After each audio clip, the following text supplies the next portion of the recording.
accessible, yet it's full of contradictions. And even the characters, they're so flawed and so real but relatable at the same time.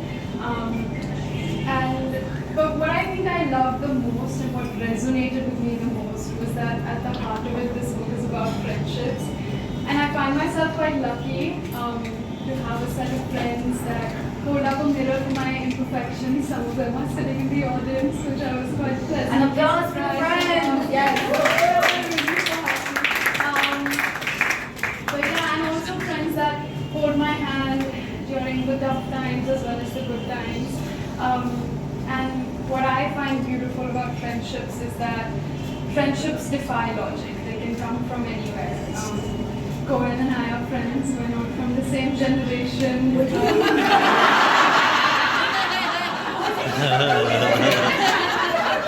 Sorry. Okay, we're not from the same city. But we're still friends. I don't know how, but we're still friends. And yeah, that's why I'm so thrilled to be here and doing this with you. I love it. Absolutely amazing. So, Koel, just before we get into the meat of it, right? Let's tell everyone, what is this book about? Clearly Invisible in Paris. What is this book about? Who is it about? Why did you write it? Yeah, okay. So, three of us have been so involved in digging deep and like analyzing and breaking down all these texts and really being self-indulgent like that. Please show them how many notes there are here. Yeah, not good. So, but I just want to simplify it and not ruin any spoilers. So just that when we get into the depth of the conversation, you can actually follow. So it's called Clearly Invisible in Paris. And no, it's not a memoir because I'm not invisible ever. So, although this is the point, I have lived in Bombay, Delhi, London, Tokyo. But when I moved to Paris, I felt completely alienated. Like I was like, okay, it's just a question of language. I come from Delhi, the Delhi snobs. I know how to deal with Paris, no issue. And it's just a matter of time, I will get in. That continuously till energy and that matches and this is the biggest power that the universe can have and nothing. But she can't get her head around the fact that she's actually a creation of something, that she's not the body that she wanted to be, and there is this contradiction of it. And it's a really dark point, but I'm glad you got hope out of it. Yeah, because that's what makes Violet so beautiful, that she's this contradiction, that she's male and female. Right? But this is exactly what we were talking about, Suhana, that when we spoke the first time, and this is true, Rajat, you know that, like when you make anything, whether it's a painting, a film, a book, or anything, you kind of do what you can, you finish it, you seal it, but till the audience or the receiver or the viewer, interprets it, views it, it's not complete, and that is always so subjective. There are things they see in it that you didn't even intend.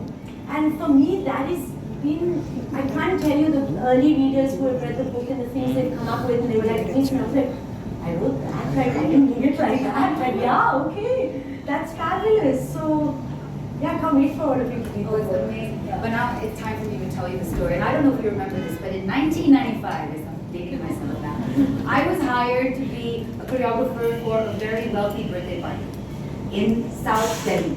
And I don't even remember the guy's name, but he was going to pay me 10,000 rupees to teach people dances at this party. And I taught them the paper dance, 3 steps of salsa, and they're all like very rich people. And I used to do all my shopping in Sarojini Nagar at this stage. 17, yeah? So suddenly, in a whirlwind, in sort of like hurricanes in Koel. Gorgeous, stunning with this sexy crop top, tied up in 17, I was 17, maybe you were not, maybe you were both hot. Are you saying I'm older than everyone? Let me tell my story, it's a comedy, I promise. Let's see how it goes. So she rushes in, and I've never seen like a creature so magnificent and so like, and she's bought this tiny painting as a gift for this guy. Up to the chase.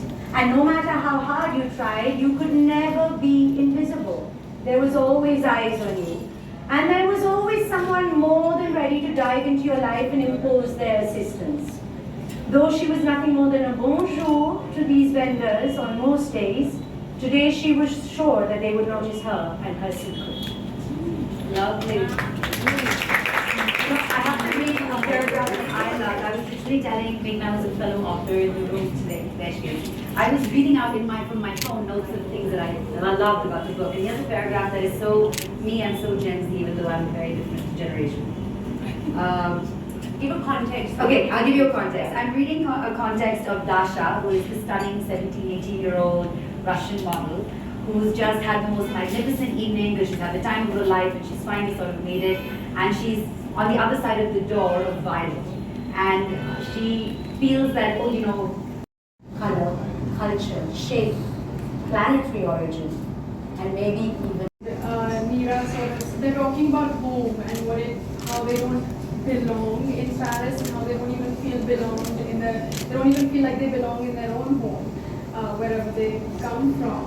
And I think Violet says something like, home is nothing but two arms holding you tight.